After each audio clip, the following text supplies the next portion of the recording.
Hello, everyone, and welcome to the first episode of the Bollywood Cinema Club. I am your host, Chris Stashew. Every other week, you are not a fan of Indian cinema. My job is going to be to educate you as to why you should be a fan, because if you haven't seen it yet, you should. We're going to be covering all kinds of exciting Indian cinema, both ones that you can find on Netflix, some that you can't, some that you can find on YouTube, some that you can find on Eros Now. You'll be able to find this all over the place, but I will promise to you that I will tell you where you can find it, because half of the battle sometimes with Indian cinema, it would seem, is tracking these films down in the States, because, man, not everything got a great subtitle, unfortunately. Sometimes you really got to dig around and look for things, but we'll make sure you know where to go to watch the films that we're talking about. On this episode, we are going to be kicking off the show with a look at 2005's Rog. Now, I do not do this show by myself. I am joined by a friend of mine or someone that has something to say or wants to have something to say about Indian cinema. So on this episode, I'm joined by a good friend of mine. He is the proprietor, owner, author, man about town of pulp-serenade.com, your friend and mine if you listen to the Culture Cast. He is a frequent guest, my friend, Mr. Cullen Gallagher. Howdy, and thank you for having me on the show, especially the first episode. I'm honored. First episode, man. That's exciting. Ooh, it's pressure.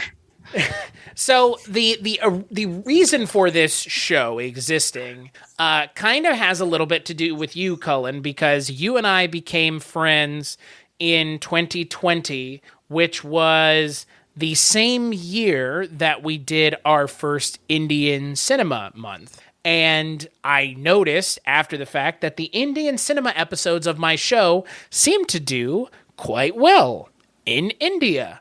And I love Indian cinema, and it is not going to be pulling my arm to get me to sit down every other week to talk about Indian cinema any more than any of my guests, yourself included, Cullen, because, as you have mentioned before, when we did the Culture Cast Indian Cinema Months, everybody, I think, always walks away really happy that we watched the movies and wanting to watch more Indian cinema. That's always the takeaway. Definitely. So on this episode, we're going to be talking about 2005's Rog, which is a remake of a film from 1944 called Laura, which is based on a book of the same name. Cullen, this was actually your suggestion. We were going to talk about this. Was this something, this was an idea that this movie you had floated to me for Indian Cinema Month, right? No, we it was for when we did Noir Month. Oh, okay, that's right. Yep. Okay, sure. And at the time, this was not available anywhere to stream, and since then, it's now become available on Amazon for rent. $2, $1.99 to rent for standard definition, which I think the first thing I want to say about this movie before we even talk about the movie, this movie looks like it was made in the 90s. It does not look like it was made. Like, there's something strange about films made in the mid-2000s that are still standard def. They look like the 90s. I would love to see a Blu-ray remaster for this movie with improved subtitling. Yes, also that. Which is surprising given that it was on Amazon Prime and we had to spend money on it to rent it. I would have expected these subtitles to have been better. They're okay. They're not terrible. But this film is directed by Himanshu Brahmbhatt. It stars Irfan Khan and Ilanay Haman. And like we mentioned, it is a remake of another film, so the plot is more or less the same. Irfan Khan plays a police officer who is investigating the death of Maya Solomon, Eileen Haman's character. And along the way, he runs into her lover, a journalist, and all kinds of interesting, strange people. And then spoilers, because we'll be talking spoilers from here on out. It turns out that Maya is shockingly still alive. And where the film goes from there is the exciting part of the movie in a lot of ways. That's when the film kind of definitely picks up pace. So, Cullen, tell me a little bit about your experience with Indian cinema first. And then tell me a little bit about your exposure to Laura and Rog and the novel that the original film and this film are based on. My experience with Indian cinema is largely films by like Satyajit Ray, like Pather Panchali, Aparhito, and The World of Apu, and other sort of stuff that would have been released more as like art house films over here in the States. it wasn't until I was coming on your podcast that I started watching more like popular Indian cinema, and I just fell in love with everything I saw, and it especially appealed to me because I love crime films, mystery films, call them what you will, and I think it's great because every country has their own type of crime film that they want to make. And what really interested me about Rog was that even though it's an Indian film, it's not just like an Indian crime story. This is specifically remaking one of the most iconic pieces of American film noir. And so I was really interested to see, what they borrowed, what they changed. How does the story work within the context of Indian cinema? And it also touches on a topic that's of increasing interest to me, which is this idea of transnational noir. The idea that noir is not just, an American thing, that it's not like a French concept, that there is something truly international about it, that these stories can play in different countries, that different countries have their own iterations of it. And I think this is a perfect example, this sort of hybrid of Indian cinema and classic, Hollywood. I can talk about Laura in that movie if you want. I wanted to take a little breath and I sip of my seltzer. I was so I have not seen a film with Irfan Khan yet. Irfan Khan, for a lot of, I would say, American audiences would know him from, it's a mix of things. He was in Slumdog Millionaire, Life of Pi. He was in Jurassic World. Yeah, Jurassic World. I'd say Life of Pi would probably be the thing most American audiences would know him for, because in Life of Pi he plays the main character. So unfortunately, he passed away in early 2020, which is a shame because he was 50 fucking 3. So and it's a shame because the character that he plays in this movie, he plays him so convincingly. You couldn't convince me that that's just not Irfan Khan in real life. Because there's a level of charisma to this character that I don't think the title of this film kind of gives away. The title of the film is Rog. Rog translated means malady. The film calls it disease, at least the subtitled version that we saw. They kept saying disease over and over again, which, malady, disease, somewhat interchangeable. But Irfan Khan is so good in this movie, and he is so convincing as that character that it's like in that first scene, he's already fully realized. Before you get out of that first scene, you already more or less understand the character. That first scene, I love, especially on repeat viewings, and I think that's a really interesting scene because that is nowhere in the original at all. Right. To people who haven't seen it, it begins with like a long take of him talking to a doctor, but we're just looking at Irfan's face, and he's just talking about being suicidal, and a really moving sort of series about why he didn't take his life, and that sort of leads to sort of this thing that he's had insomnia for years, and he's just sort of on the verge of a breakdown. And it goes from there to he's at a cafe and he's seeing a couple in the corner, and you just suddenly realize like how lonely this guy is. Right. And I think it's a really interesting choice to begin the story by putting the focus on his character and exposing him, which is, again, so different from the original, in which the detective is much more guarded. You learn almost very little about his background at all. It's sort of like the opposite of Dana Andrews, who's the actor who plays it. Well, and I think to your point, it's interesting to have this like opening scene of this character exposing, like, just being vulnerable essentially directly to the audience, because like you mentioned, you do realize kind of farther into the scene who he's talking to, but for all intents and purposes, in the first couple minutes of this film, he's speaking directly to you, the audience. And I wrote down in my notes one of the lines that he said that was, again, a very literary line, right? So, and again, I think that this script, obviously, because it's inspired by and it's based on a book that, a movie based on a book that had already come out, obviously you're drawing from literature already, so it makes sense that the film is going to feel literary in nature. But when he says he wanted to pull the chain on the train of life, it's a pretty great line. Yeah. Right? This is, again, it's the quality of the screenwriting in the first scene. Just right out of the gate, the film grabs your attention immediately. Immediately. We talked about this on the last episode of the Culture Cast that you were on, but this movie grabs your attention immediately. From the first moment you see Irfan Khan looking disheveled, sort of. He kind of looks disheveled throughout the film. Oh, he looks like a guy who has not been sleeping for years. Right. And you can tell. It's obvious he's not been sleeping. He plays harried really well, but he's so charming. And I think that's, again, comparing, for me when I'm watching this movie, especially the first viewing, I'm just like, okay, I know the original so well. Everything was sort of back and forth. And so it did take sort of a repeat viewing for me to really get into it. But yeah, he's charming. He's charismatic. Dana Andrews, I love, but he's curt. He's a jerk. He's rude to people. He's very closed. He's really hard-boiled.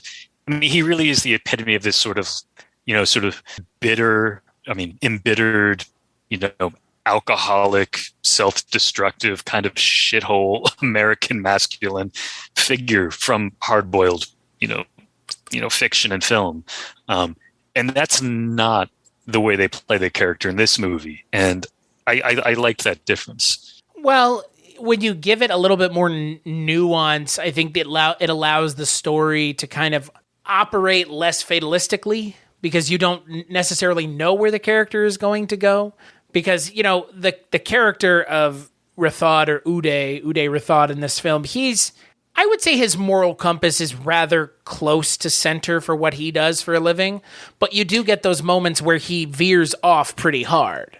And as the film progresses, he goes further and further astray. Right. To the point where he is not even, he is operating outside of what he should be realistically doing. He's breaking the law. Oh yeah. And that ending is very different than, somewhat different than the American, where he has, sort of allowed Maya to escape, the prison, helping her make her escape. He's putting himself on the line. Right. And he basically says, like, yeah, I don't know what's going to happen to me. And I will tell you, Eileen Haman has not been in anything other than this, which is kind of a shame because she's really good. Yeah. She's not asked to do much in a lot of ways. Her character is more talked about than the one who's talking. 100%. And that is something that's, I think, really interesting about this particular adaptation as opposed to the 44 film or the novel. Maybe this is a good point for me to sort of talk about the novel and the way it's structured, because it's a little different.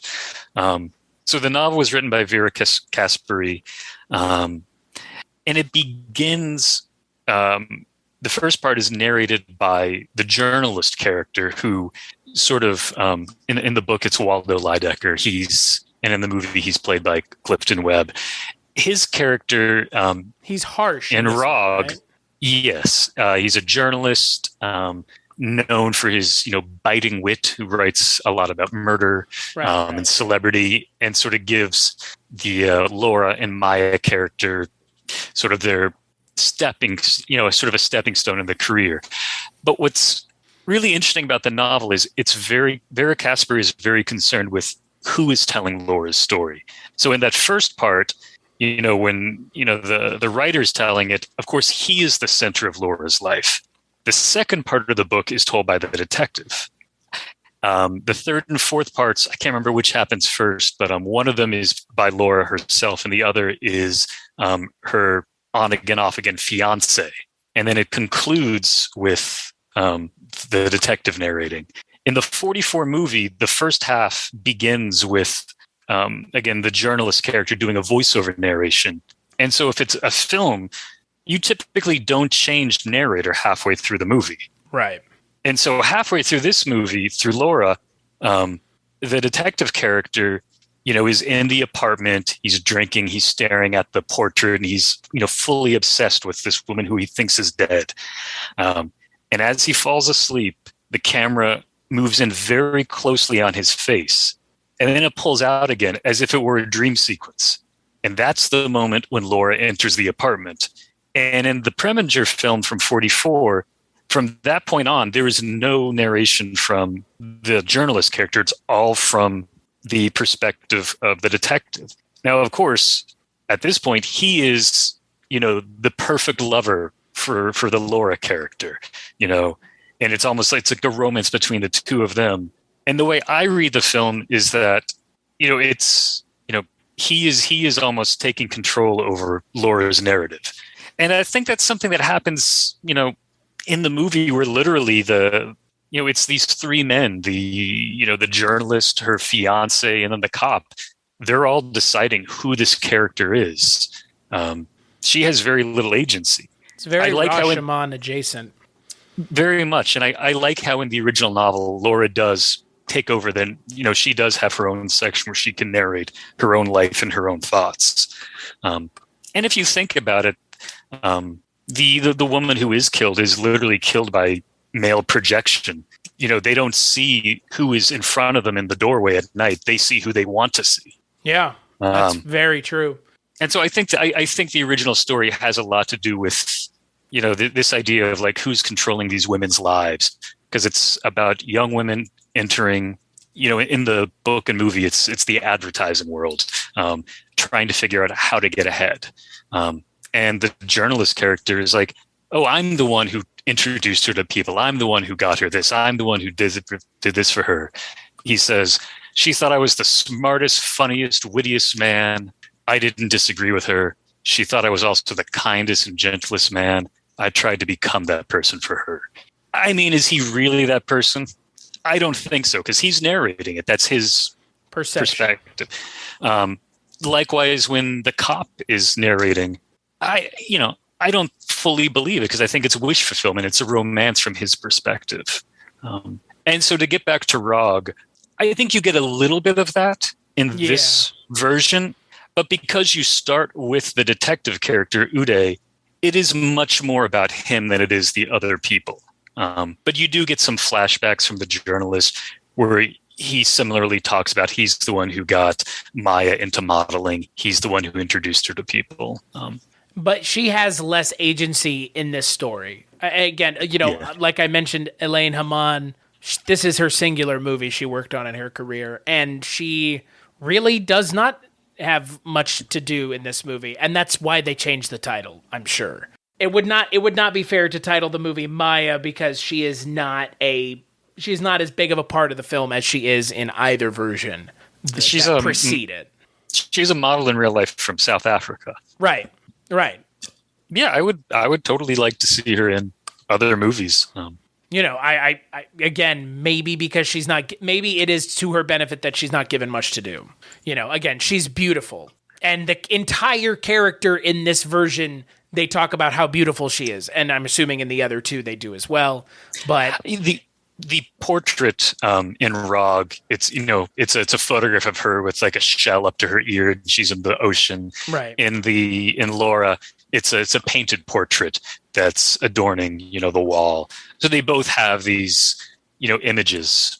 But again, I think that is part of the text of the story. It is kind of about the objectification of these female characters and these people who sort of turn them into what they want in their mind. So it sort of has this like Pygmalion-esque aspect. Because even Uday, is reading her journals while he thinks she's dead. So when he finds out she's alive, I think he kind of tries to be the person that she wants, a lover to be, because he's reading all her deepest thoughts, and he's reading about how lonely she is. Which is not great. I mean, again, it's however you want to perceive what his character is doing. Because if you perceive his character has good intentions, then what he's doing is perfectly fine, which is my interpretation. Well, I think that's the noir aspect, right? Where it's not pure good, it's not pure bad. Like it's a shade of gray. And I think that makes him interesting. I think that's what makes a lot of the characters interesting in this movie. I agree. Because, yeah, you have a character of Ali who is also shades of gray. And then Harsh, who I think is less shades of gray and more shades of black. I love how he camps up that performance. Oh, my God. It is... steals every scene. Suhail Seth just... come on, right? It's so much in the best way. And I think he definitely borrows a little bit from Clifton Webb's performance in Laura. But yeah, just like that biting wit, always something sarcastic to say, always cackling. He's like a spectator. Like everything happening in this movie is like a performance to him. And he's the critic of everybody. I mean, he is a writer. Right. Well, and that first scene between him and Irfan Khan where he's like, I'm not going to tell you anything. He's like, but, can I come along with you? And it's like, what? Like this guy's already up to no good. Not only are you're like not ingratiating yourself to the cops, but you're also just inserting yourself immediately. He's a puppet master, and that's what he sees himself as, which should be, I think that's the big insight into his character. I think all the people in this movie, when you meet them, it tells you quite a bit about who they are. Right. Or at least who they believe they are. Because I think that's the other thing about this movie that's kind of interesting, and you kind of get it in that scene with Irfan Khan and Aline Haman standing in front of the picture of her. He's like, this isn't actually you. This is who you think you are, who you want to be, or how you want to be perceived. But this is not actually you, and you know that.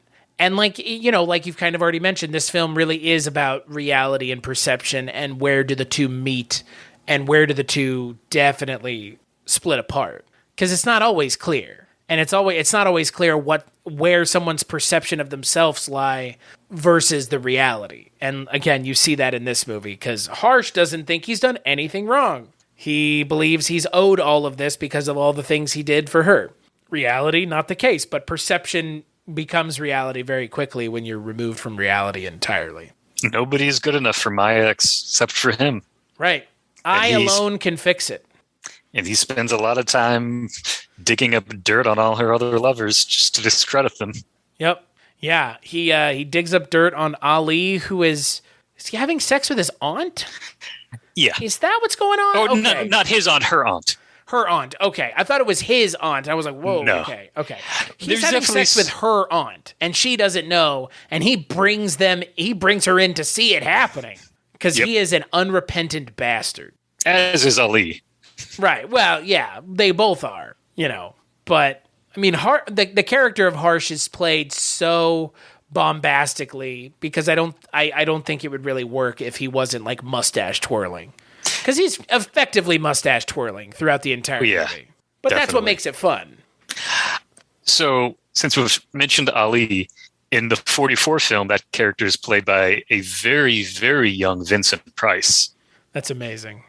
And similarly, they go to, interview, the aunt character.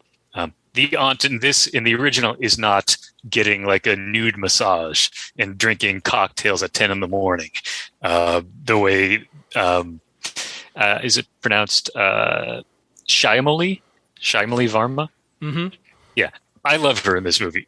Her intro scene is just fabulous. Oh, she's great.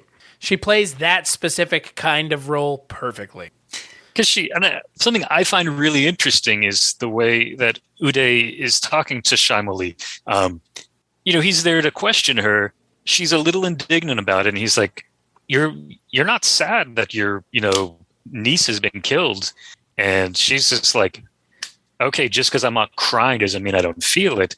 And he even mentions, he's like, well, I got to talk to you some more. And he's like, so you just, seeing Ali and using him for sex?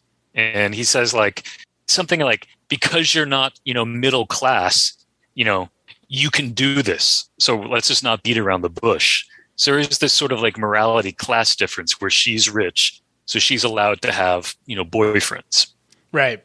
Whereas, and it's like almost like, I don't want to say okay to talk about it, but it was like you could be a little more above board because she's above him. Right. Well, and there is that interplay again in this movie between the haves and the have-nots, right? Because you have the character of Maya whose entire success is held over her head by Harsh, And then you have the aunt who, is kind of doing the same thing. She's holding Ali over everybody else because, again, like you said, she can and she does and she wants to. I love the scene toward the end where she's saying to Ali, like, yeah, Maya, she can't deal with someone like you. Young women, they can't handle you at all. Only someone like, mature like me can, like, keep you. And I thought that was, like, a really interesting sort of, like, power moment. She also just has, like, sassy attitude, like, scene chewing. Even if she's not saying anything, the way she's, like, looking at the camera, she's got so much attitude. No, she's great. And then into the scene accidentally stumbles Ali. It's like, uh-oh. I didn't realize what's going on. He's kind of oblivious, and he always has the most amazing outfits that don't fit my God. anybody else. It's like these like sleeveless garments. At one point, it looks like he's actually wearing like a burlap sack.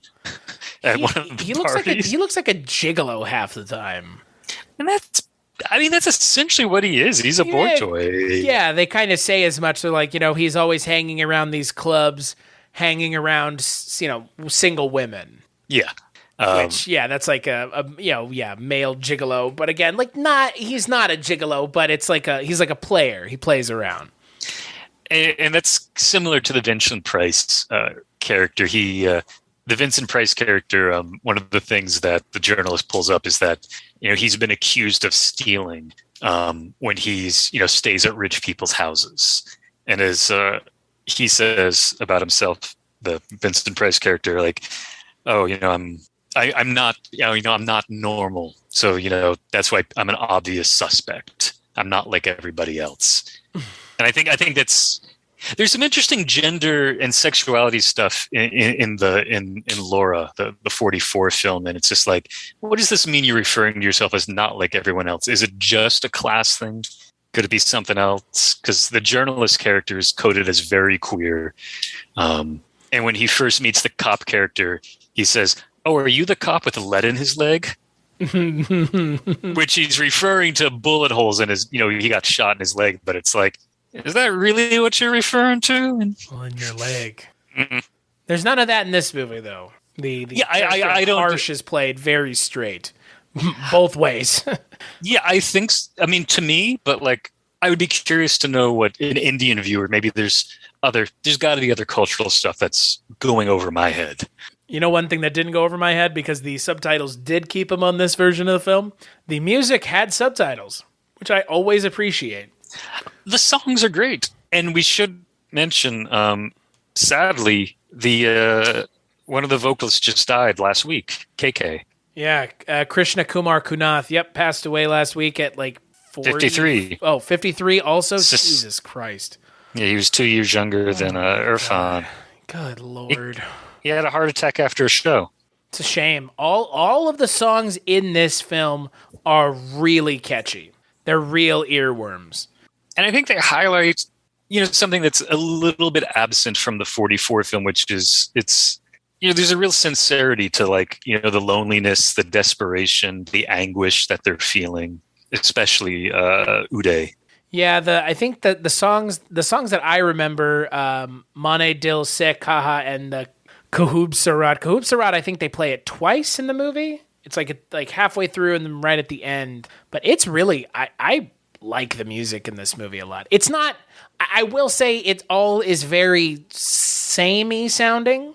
There's not a lot that sets it apart from one another because it all kind of is in the same milieu of songs, which is fine because I think with this genre of film, it's a little harder to have like a techno song or something a little bit more outside of the box. I don't think would have worked with this kind of serious movie. It's more about the lyrics.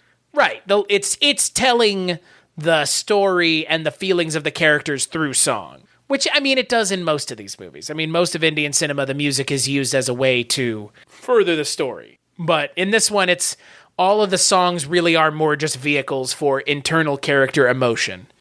So, who we haven't talked about yet, who is a character that I love that doesn't exist in the book or the movie, which is Muna, Uday's partner, who is sort of like a straight man. Kind of. Like, he's also like eccentric. He's like always talking about like his grandpa's wisdom, You know which what my I think grandfather said. don't touch the dead person's belongings. Irfan Khan at one point is just like, I am sick and tired of hearing about I don't want to hear about your grandfather anymore. And then there's that nice little callback at the end where he's like, you should write a book with all of your grandfather's sayings in it. That's how the movie ends. Yeah, it's great. And I also love that Muna, in a weird way, he's the most normal person. He's not entirely normal because there's like some points where he's like following Uday around, like spying on him. But I think he's sort of there to be like, some of these people are a little eccentric. Like he almost grounds thing like we are cops. Right. So I think he is sort of important to the story. And I also like how he gives up drinking until Uday can make an arrest. He's like, man, can you just make an arrest so I can have my drink? I even brought my flask around. And Uday's like, you might as well take a drink now. It's like, you might as well take it because I'm not arresting her. So you might as well take a drink now because it's not happening. I like that they give the character of Uday a fair amount of shades of gray. I mean, I wasn't really concerned given that it is noir, but like you mentioned with this kind of idea of transnational noir and approaching it differently in a cultural sense, that may have been a bridge too far. And I'm glad that it wasn't. I'm glad that that's still within the realm of possibility of what we can all kind of agree is a scale of gray. Do you know what I mean? Yeah, and I think what's interesting about Uday is they mentioned early on, he gets these pills and he doesn't seem like that into taking these sleeping pills. And he's talking about how like, all you other cops can just like drink and pass out. So to me, like establishes early on, like he's not that much of a drinker. Like he doesn't have a lot of the stereotypical like self-destructive tendencies that you would see in like the American equivalent. Right. Well, and that's the other thing, he's an insomniac, but he's not abusing pills and alcohol to put himself to sleep, which like you said, his American counterpart would do. So I think the one time you see him with a drink is when Maya comes into the apartment and he like quickly like throws it into the plant, to hide it. It's like, I like seeing that, like, he does seem like a genuine nice guy. Yeah. No, and that's the thing, what's funny about the movie is I think I feel the same way, and I wasn't expecting that. I was not expecting that I was going to feel that his character was still really grounded in reality and like grounded in a way that he's not a caricature. He feels like a real person with real with real problems and a real sense of like morally questionable actions being done under the guise of personal justice. I appreciate that they approach that in an interesting way, in a believable way. The other thing we haven't mentioned is he has like two outside pressures on him. One is that if he doesn't get to sleep, the doctors are going to give him shock therapy, which he doesn't want. And his boss has also given him 2 weeks to make this arrest or else. The or else being they're going to take the case away from him and they'll just arrest her. Yeah. And there does seem to be a little bit of implication that like, this is his responsibility. He has to do this. If he doesn't do this, he's letting down his boss. And I feel like so much of his identity is wrapped up in him being a police officer. That's like a personal, it would be a personal failing for him. It's like, what else does he have going for him? He doesn't have that partner. He doesn't have that outside life. There's a really interesting moment where he's talking to the doctor and he's like, yeah, the last time I slept well was when I went back to my village and put my head in my mother's lap. So he's like away from his family. He doesn't have these friends around him. And I guess that's the other nice thing about Muna. It's like that's his partner. That's his only friend. Yeah, that's like the only person he really talks to. I mean, people know it would seem people know who he is. Yeah, he's a famous cop for doing his job well. Right. So that's why he has to do this. If he fucks this up, everybody's going to know that the famous cop didn't solve the case. Right. And that's the thing you don't want as the famous cop is for your being unable to get your man. I do like the noir kind of trappings of the complexity of the plot, because the plot is a little kind of it unpacks itself rather well, but it does obviously lean on noir tropes, femme fatales, wrongfully accused women, people hiding things under beds and in closets, and then all kinds of just like the typical stuff, right? Mistaken identities. Yes. Oh my God. Yeah. The big thing with the wrong woman being murdered. Yeah. That's the most noirish thing, obviously, in my mind. And it is worth pointing out that while there is a lot that's different about this movie, once we meet the journalist Harsh in the second scene, the plot unpacks, to use your word, the story very much the way that it did in the 44 film. Like the scene, if you look at a scene, it's like, well, what is the purpose of this scene? What happens in it?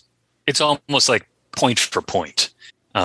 Toward the end, there's a little bit of they kind of go off in a different direction. Dana Andrews and Gene Tierney don't get down the way that Uday and Maya do. Boy, don't they? I mean, you couldn't do that in 1944. No, of course not. You could do that in 2005, though. They have some very well lit, well shot fun, would seem. Yeah, nothing to get you turned on like going into the police station. So that you can just escape together.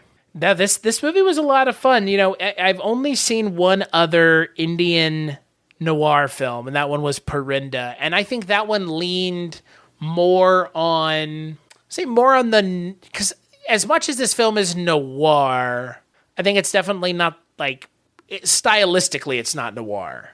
Not at all. Parinda is more stylistically noir. Like it has more of the noir kind of trapping stylistically. I think the plot of this movie is pretty noir. The plot of Parinda is pretty noir, but I think Parinda overall is a more noir film. I think this movie's main performance is what you're here for. You're here for Irfan Khan as Uday. Everything else is kind of secondary, even, frankly.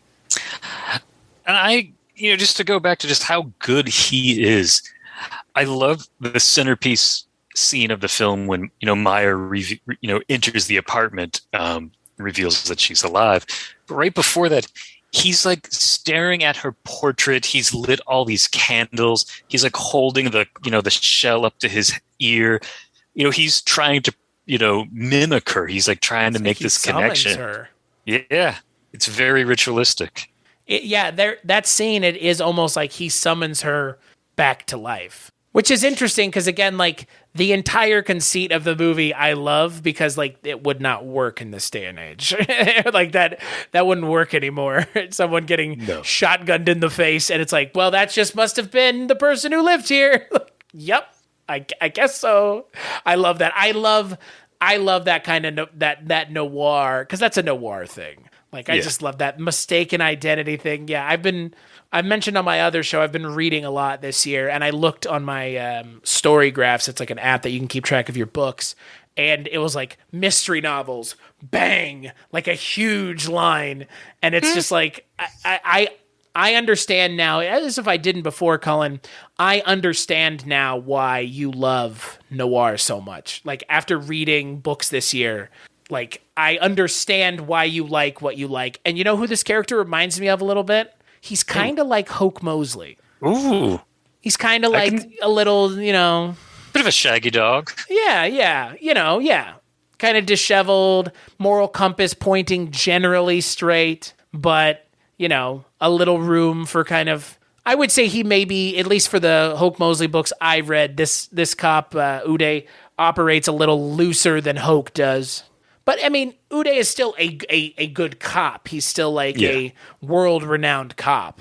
Because, at least not world, but at least India, or I would say India-renowned cop. He seems pretty well-known from the sound of it. Yeah. I mean, Harsh is writing about him.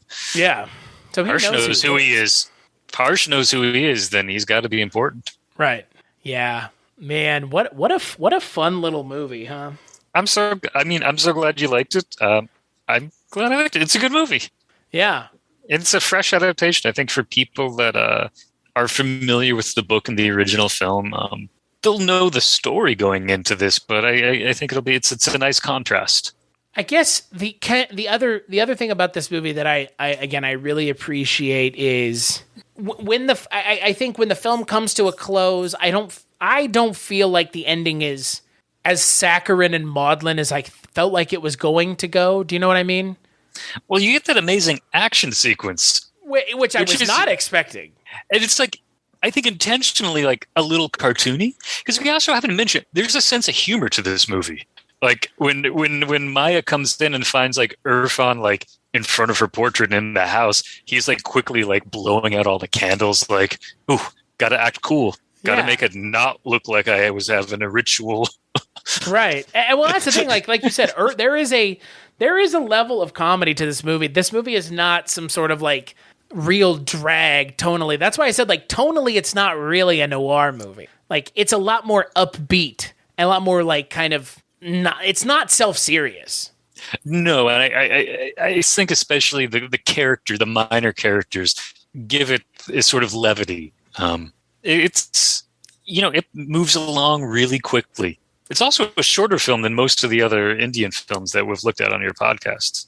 It's 2 hours. Yeah, that's the other thing I wanted to mention. That was wild to me. I wonder if they were considering trying to do an international release.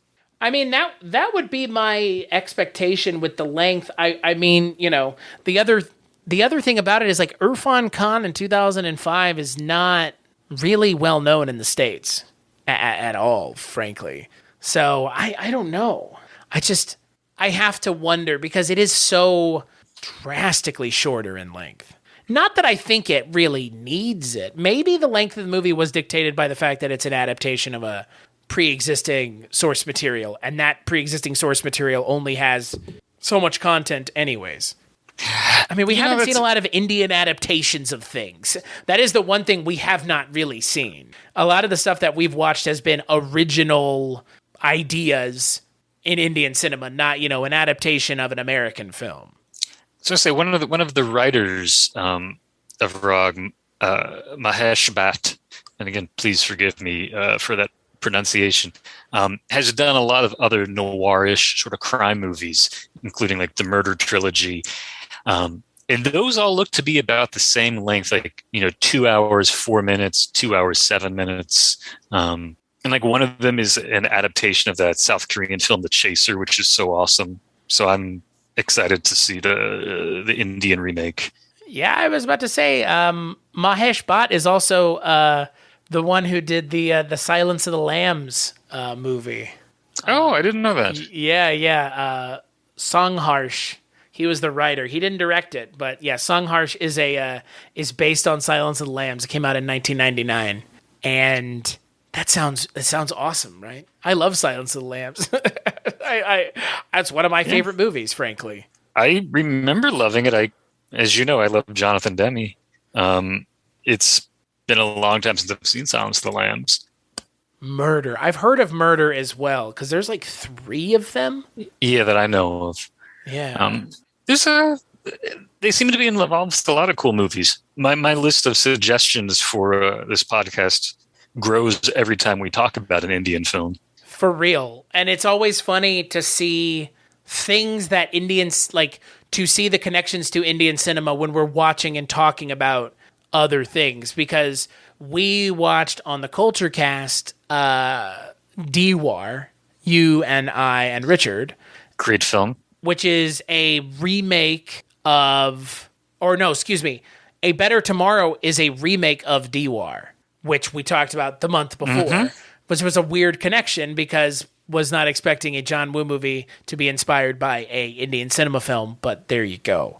Yeah, no, Indian cinema has been like one of those things where the more I've been doing this, the more I'm just watching more Indian cinema and less anything else. I'm watching it when I want to just watch something. I'm not just watching it for the show anymore. I mean, as you mentioned at the beginning, it's wild how inaccessible these movies have been over here. It's great that some of them are starting to be available now, but what I run into all the time is, hey, this Indian movie sounds great. Yeah, it's nowhere to be seen. At least not with quality subtitles. I mean, even without quality subtitles, that's fair. I come across stuff all the time. I'm like, well, there's no way in hell for me to see this. And so many countries around the world, there's stuff that's inaccessible. It's not just Indian cinema. There's, I mean, plenty of even American cinema that's not accessible. But I do think this podcast is a great idea to show, if you look beyond the algorithm, how much amazing stuff is out there that can be and should be seen. Well, and it's like anything else. There's if they advertise 2% of the content that's on these platforms, this is on Amazon Prime Video for $2, but there are plenty of Indian cinema films that are on Netflix. Netflix is full of Indian cinema, and I'm talking new stuff, old stuff, Netflix exclusives even, we might be talking about on the next episode. There's all kinds of stuff, and they're not advertising that to us being Westerners. There's no way it's showing up. And I would be curious if we watch a bunch of Indian cinema films on Netflix, if all of a sudden Netflix will be like, things you should also be watching, Indian cinema. Because guess what? That's not helpful to anybody that you expect me to watch it before you will suggest it to me. How does that help me build my repertoire of things that I've seen if you're only going to offer me the same thing I've been watching? That's what the algorithm is based on. It's about giving you what you've already seen. You like donuts? Again. Here's some more donuts. You like samosas? Here's some more samosas. We're not going to fill them with anything different, which is going to be potatoes and peas, baby, all the way down. It sucks. I mean, it sucks because there is so much on Netflix. This is on Amazon Prime, but you got to pay for it. There are so many Indian cinema films on YouTube, on Netflix. Jesus, Eros now, $5 a month, and you can get access to Indian cinema films. On Netflix, they do have English dubbing, and sometimes it's really bad. So, surprisingly, it's not great because, like any other language, there are words in Hindi that do not have English translations. So, a lot of it feels stilted, and it doesn't feel like people actually talking. It feels like them trying to make the best of a bad situation. Which is kind of what dubbing is in a lot of ways. Like, you're trying to make it so that an audience in a different culture can understand it. And there's a lot that goes into that. It's not just, here's what the movie says. Yeah, you can't plug a script into Google Translate and get a workable translation. No. I've tried. Yeah, right. It just doesn't work. But it is, like you mentioned, this is easier to find. But yeah, in the States, back home in Dallas, where I grew up, at one of the big movie theaters near where my folks live, they play new Indian cinema films, just all the time, like new releases. And it's a Cinemark. There's like a big movie chain. That's how popular Indian cinema is in Dallas, where I'm from. And I thought that was so cool because when I was home, I went and saw Doctor Strange, and I saw like a giant, cardboard cutout for a movie with Amitabh in it. Some like plane movie that has Amitabh in it. And I was like, God damn, that's cool. Should have gone to see that. Right. Yeah. Right. Really, for real. I probably should have. It probably would have. I mean, again, Doctor Strange wasn't bad, but I would much rather see a movie that was probably going to be just, again, Indian cinema is just like a pure expression of cinema. That's always what it feels like. Everybody's just having fun. Irfan Khan is having a good time. You can tell. He's enjoying himself shooting this film. He's great, man. It's just such a shame he was taken so soon. I'm looking forward to, digging through more of his movies. Yeah, I'm trying to think in the roles that he was in American films. In that Jurassic Park movie, he's given like nothing to do. Yeah, not. Don't go seek out Jurassic World if you want to see Irfan Khan. No, because you'll be really disappointed. Because it's a really lame role. And he just like dies out of nowhere. It's like, whatever, okay. I'm trying to think if there's, and that in Life of Pi, but I don't really like that movie. So. I didn't see it or read it, so no comment. It is what it is. Let's just put it that way. I don't know how to explain it. I don't know why they make kids in high school read it. Let's just put it that way. It's definitely an interesting book, but it is YA fiction. So, kind of take that with a grain of salt. And he was also in the, God, it always comes back to Dan Brown this year. He was in an adaptation of that, the third Dan Brown book, Inferno, fourth Dan Brown book. I really enjoyed this movie, Colin. This was a good pick. I'm glad you liked it. Thank you for letting me pick it. Yeah. No, it was not what I was expecting, but I didn't have any expectations to begin with. So I assumed she was coming back at some point. That was my only assumption, was like, they're not going to have her featured so much and then not have her show up somehow. Yeah. So, right. I mean, they talk about her so much. It's like, there's no way she's not coming back. Yeah.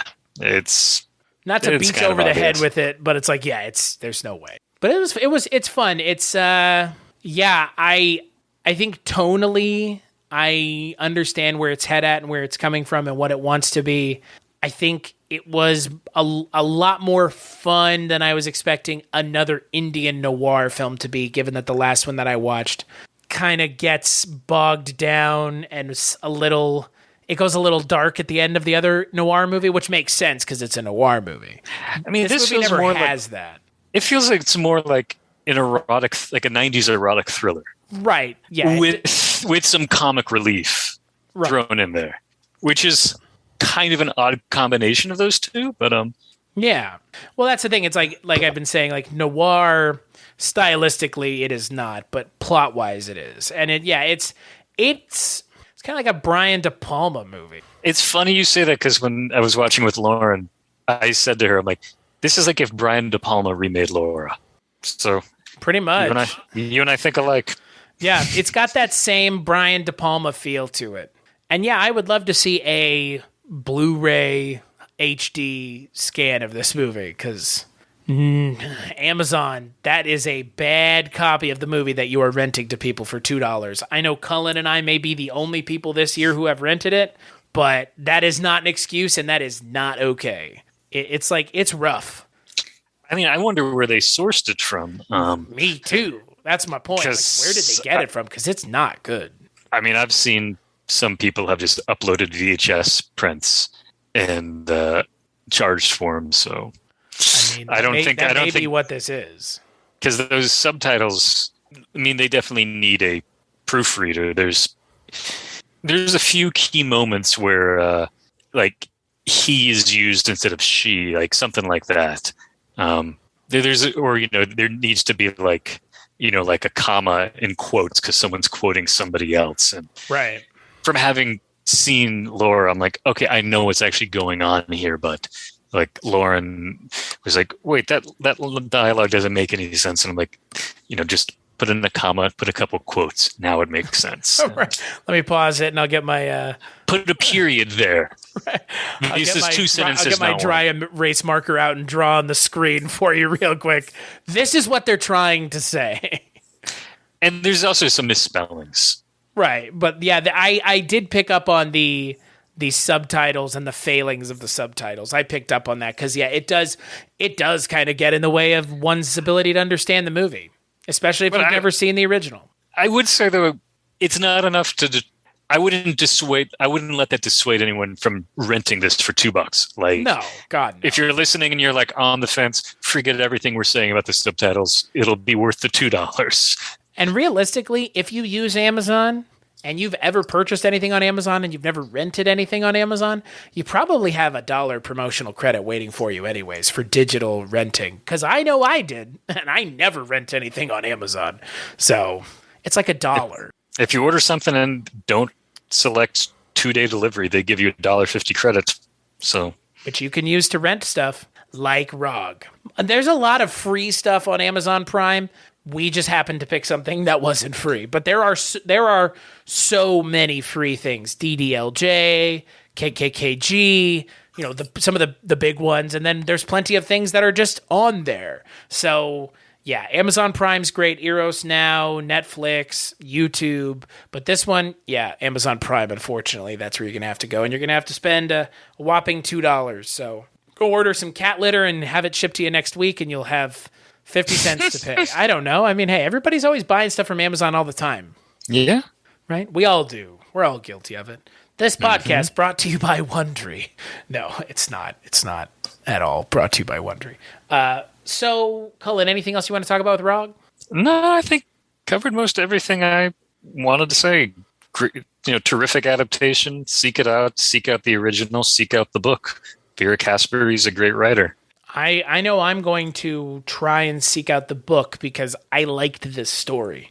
and I would like to see kind of what this story is in its base form. Yeah, it's back in print from CUNY's Feminist Press. I think they also put out another novel of hers, Bedelia. A lot of her other stuff, I think, is, last I checked, was out of print.